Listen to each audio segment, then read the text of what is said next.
নমস্কার বন্ধুরা, রানিস কিচেনে আপনাদের স্বাগত। এরকম সুন্দর একটা গরমের দিনে ডাঁটা দিয়ে মাছের ঝোল ব্যাপক লাগে, কিন্তু অবশ্যই ট্রাই করে দেখবেন।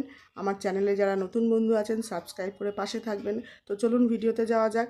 প্রথমে তো মাছগুলো আমি ভেজে তুলে নিলাম। মাছ মাখিয়েছিলাম নুন হলুদ যে থালায়, সেই থালাতেই কিন্তু আমি হলুদ জলটা ফেলিনি। আলুগুলোও কিন্তু লম্বা লম্বা করে ওই নুন হলুদেই মাখিয়ে একটু ভেজে তুলে নিলাম। আর এর জন্য নিয়েছি আমি সজনে ডাঁটা, যেটা এখন খুবই প্রয়োজন, খাওয়া খুবই দরকার। সজনে ফুল বলুন, সজনে ডাঁটা বলুন, এগুলো ভীষণ দরকার। নিম পাতা সবই দরকার এখন।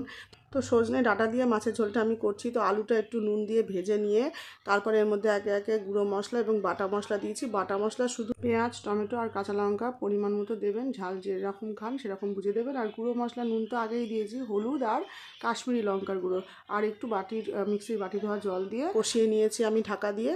তারপর কষানো হয়ে গেলে মাঝখানে আমি ঢাকনাটা খুলে ডাঁটাটা দিয়ে দিয়েছিলাম। তারপর দেখুন এরকম কষানো হয়ে গেছে।